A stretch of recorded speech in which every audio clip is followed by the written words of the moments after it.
আসসালামু আলাইকুম, সবাইকে স্বাগত জানাচ্ছি আমাদের অ্যাডভান্স ইংলিশ স্ট্রাকচার। আজকে আমরা আছি 33তম পর্বে। আজকে আমরা কথা বলবো এমন সকল সেন্টেন্সেস নিয়ে যেগুলো শুরু হয় হু দিয়ে এবং এরপরে হেল্পিং ভার্ব এবং হ্যাভিং থাকে এবং এরপরে ভার্বের সাথে হ্যাভিং অনুযায়ী ভার্বের সাথে আইএনজি হয় এবং এরপরে অবজেক্ট থাকে। অর্থাৎ আমরা একটা এক্সাম্পল দিই যে আজ রাতে কার সাথে তুমি ডিনার করছো, অথবা আজ রাতে তোমার সাথে কে ডিনার করছে। আমরা এই ধরনের বাক্য যখন বলি যে আজ রাতে কার সাথে তুমি ডিনার করছো বা তুমি কার সাথে ডিনার করছো, অথবা কে আজ রাতে তোমার সাথে ডিনার করছে, আমরা এই ধরনের স্ট্রাকচার বা অর্থ যখন আমরা তৈরি করি তখন মূলত আমরা এই স্ট্রাকচারটি ব্যবহার করি who plus helping verb, then having, and then verb plus I N G. So let's get started. আমাদের প্রথম যে বাক্যটি, আজ রাতে কার সাথে তুমি ডিনার করছো, দেন আমরা বলবো who is having dinner, right? আমরা বলবো who is having having dinner dinner ঠিক আছে, কে ডিনার করছে? উইথ ইউ, তোমার সাথে। তাহলে তোমার সাথে, উইথ ইউ, কখন?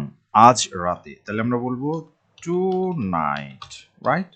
তাহলে টু নাইট মানে হচ্ছে আজ রাতে। দেন আমরা বলছি who is having dinner with you tonight. অথবা আমরা যদি বলতে চাই যে তোমার সাথে কে ব্রেকফাস্ট করতেছে আজ সকালে, তাহলে বলবো who is having breakfast with you at morning. ঠিক আছে, অ্যাট মর্নিং, আজকে সকালে।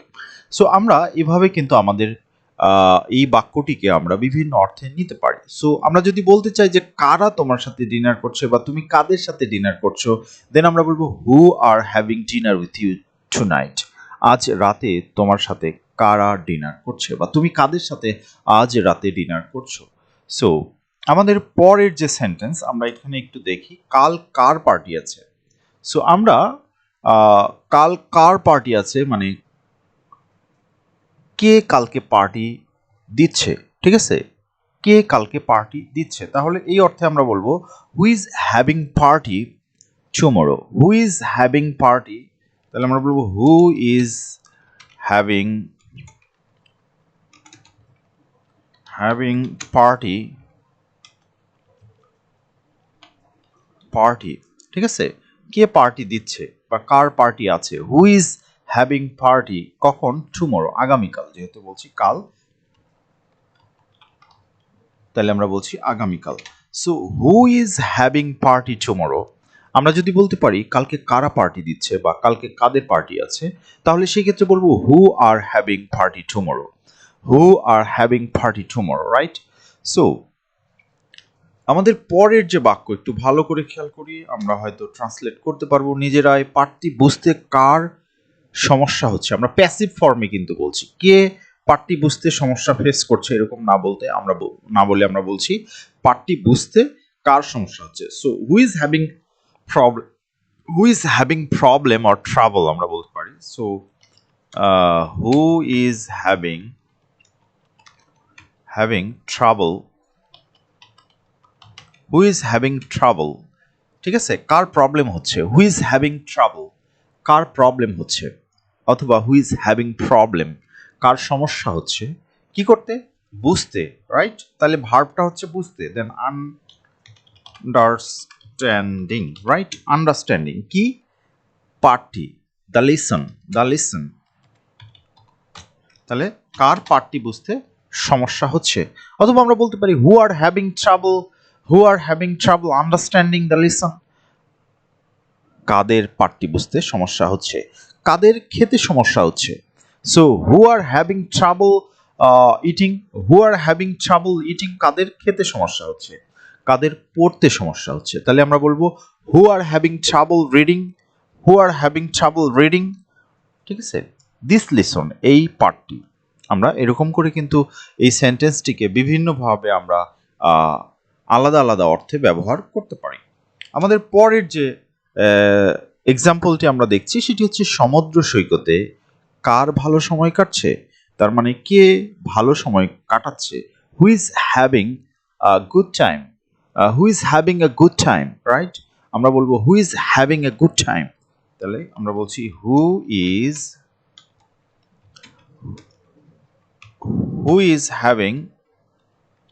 হ্যাভিং এ গুড টাইম, মানে কে ভালো সময় কাটাচ্ছে, কোথায় কাটাচ্ছে, at the beach, right, at the beach, BEACH, beach, মানে সমুদ্র সৈকতে কার ভালো সময় কাটছে। Who is having a good time with their parents, কে তার পিতামাতার সাথে ভালো সময় কাটাচ্ছে। তাহলে আমরা বলবো who is having a good time with there parent, with its parent, right. অথবা আমরা যদি বলি কারা বাবা মার সাথে ভালো সময় কাটাচ্ছে, তাহলে আমরা বলবো who are having a good time with their parents, right. So আমরা কিন্তু এই একই সেন্টেন্সকে বিভিন্ন বিভিন্ন অর্থে বা ভিন্ন ভিন্ন অর্থে ব্যবহার করছি বা করার চেষ্টা করছি। তোমরা আশা করি যে সেটা করবে। আজ কার চুল কাটা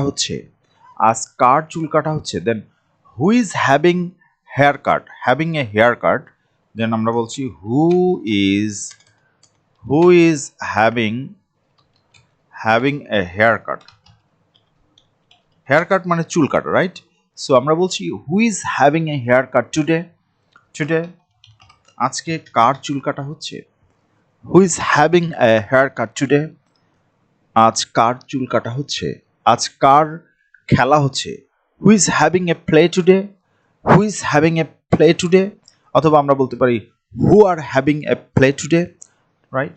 আমরা বলছি পরের যে বাক্য সেখানে যে শিক্ষকের সাথে কার কথোপকথন হচ্ছে, মানে কে শিক্ষকের সাথে কথা বলছে, that is active form, and the passive form is শিক্ষকের সাথে কার কথোপকথন হচ্ছে। Then who is having a conversation, right. So who is having a conversation, having a conversation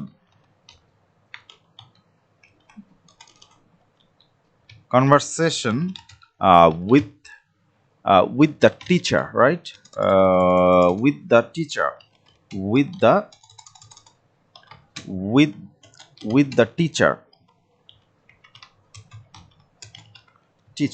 ঠিক আছে। শিক্ষকের সাথে কার কথোপকথন হচ্ছে। Who is having a conversation with my parents, আমার বাবা মার সাথে কার কথা হচ্ছে। Who is having a conversation with your friends, তোমার বন্ধুর সাথে কার কথা হচ্ছে। এভাবে কিন্তু আমরা আমাদের সাবজেক্ট চেঞ্জ করে অর্থের চেঞ্জ আনতে পারি।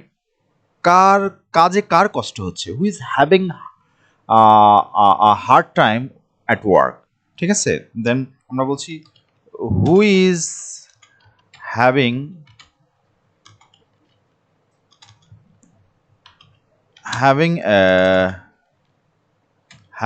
a hard time at work, মানে কাজে কার কষ্ট হচ্ছে আমরা যদি বলতে চাই, তাহলে আমরা বলবো who is having A hard time at work, কাজে কার কষ্ট হচ্ছে। পার্টিতে কার ভালো সময় কাটছে আমরা যদি বলতে চাই, দেন আমরা বলবো who is having a good time, আমরা আগেই বলেছি অ্যাট দ্য পার্টি, রাইট। তাহলে আমরা বলছি who is having a good time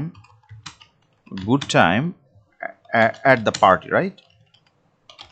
So bad টাইমও কিন্তু হতে পারে, হু is having a bad time with this bad song, this bad time, bad situation, আমরা অনেক কিছুই বলতে পারি। সো আমাদের পরের যে সেন্টেন্সটি আমরা এখানে দেখছি, পরের সপ্তাহে কার বেবি শাওয়ার আছে, সরি, আচ্ছা হ্যাঁ রাইট, পরের সপ্তাহে কার বেবি শাওয়ার আছে, মানে কার বাচ্চার আমরা শাওয়ার দিব এটা বলছি। So who is having a baby shower next week, then আমরা বলবো who is having a baby shower next week, right, next week আমরা এটা বলতে পারি। আমাদের লাস্ট যে সেন্টেন্সটি এখানে আমরা দেখছি সেটি হচ্ছে কাল ক্লায়েন্টের সাথে কার মিটিং আছে, দেন আমরা বলবো who is having a meeting with the client tomorrow, right. Then আমরা বলবো who is having a meeting with the client. হ্যাঁ, আমরা বলছি উইথ দ্য ক্লায়েন্ট টুমরো। আগামীকাল ক্লায়েন্টের সাথে কার মিটিং আছে? হু is having a meeting with the client tomorrow. So আমরা যদি বলতে চাই যে আগামীকাল কার খেলা আছে অথবা আগামীকাল কার কাজ করার কথা আছে, এই বাক্যগুলোর ট্রান্সলেশন কি হবে তোমরা সেটি কমেন্টস বক্সে লিখে জানাও। আর তোমাদের ভিডিওগুলো কেমন লাগছে সেটিও আমাদেরকে জানাতে পারো। সাথে সাথে তোমরা ভিডিওগুলো শেয়ার, লাইক, কমেন্ট করে আমাদেরকে অনুপ্রাণিত করবে। সে পর্যন্ত সবাই ভালো থাকবে। আসসালামু আলাইকুম।